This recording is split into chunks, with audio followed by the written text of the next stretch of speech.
কি শুনলেন? 26-এর নির্বাচনের আগে ইমাম মুয়াজ্জিন সংগঠনের রাজ্য সম্পাদকের এই বক্তব্য যথেষ্ট তাৎপর্যপূর্ণ। কারণ রাজ্যে পালা বদলের পর তৃণমূল সরকার টানা 14 বছর ক্ষমতায় রয়েছে।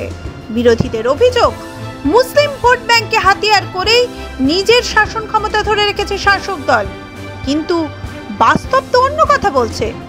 সম্প্রতি মুর্শিদাবাদের সাগরদিঘিতে ব্লক কমিউনিটি হলে অল বেঙ্গল ইমাম মুয়াজ্জিন অ্যাসোসিয়েশন অ্যান্ড চ্যারিটেবল ট্রাস্টের ব্লক সম্মেলনে যা চর্চা হয়েছে তার নির্যাস হলো ধর্মীয় সম্প্রীতির বার্তা দেওয়া আর তৃণমূল কংগ্রেস সরকারের ব্যর্থতা ও লোক দেখানো নীতির বিরুদ্ধে এক প্রকার নীরব প্রতিবাদ। কথা দিয়ে ভুলে যান মমতা বন্দ্যোপাধ্যায়। মুখ্যমন্ত্রীর বিরুদ্ধে এমনই বিস্ফোরক অভিযোগ করলেন অল ইন্ডিয়া ইমাম মুয়াজ্জিন সংগঠনের রাজ্য সম্পাদক।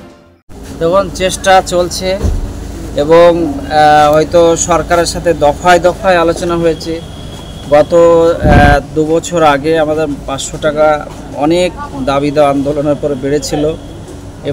এবারও 2বার আমাদের অলরেডি বৈঠক হয়ে গেছে। আশ্বাস দিয়েছেন।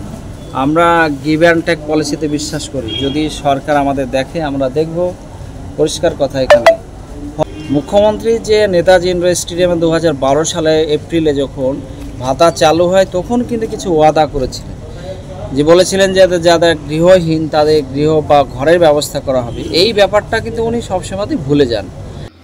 ওয়াকফ সম্পত্তি রক্ষায় সরকারের সদিচ্ছার অভাব রয়েছে, আর যাদের ওপর এই সব সম্পত্তি দেখভালের দায়িত্ব থাকে তারা রক্ষক হয়ে ভক্ষকের ভূমিকা পালন করে, বললেন অল ইন্ডিয়া ইমাম মুয়াজ্জিন সংগঠনের রাজ্য সম্পাদক।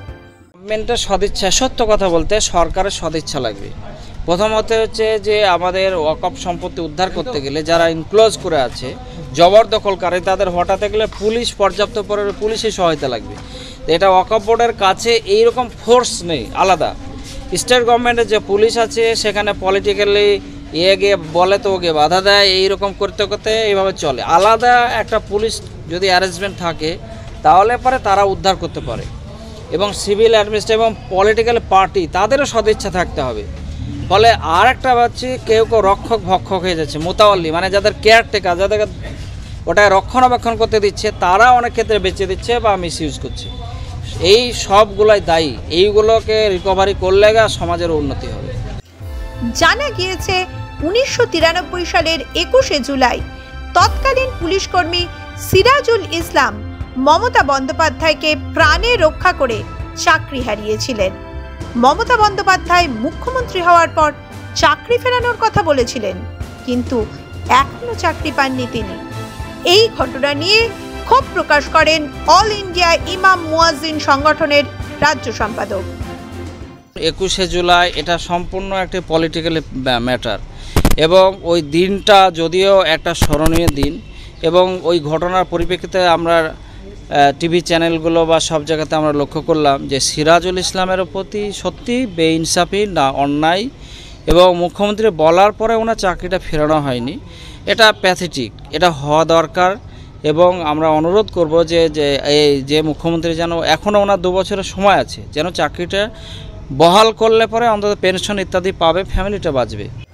সম্মেলনে পুলিশের উচ্চপদস্থ কর্মকর্তা এবং প্রশাসনের কর্তা ব্যক্তিরা উপস্থিত থাকলেও বাস্তব সমস্যার সমাধানে তারা কতটা সক্রিয় তা নিয়েও প্রশ্ন তোলেন কিছু অংশের ধর্মীয় নেতৃত্ব।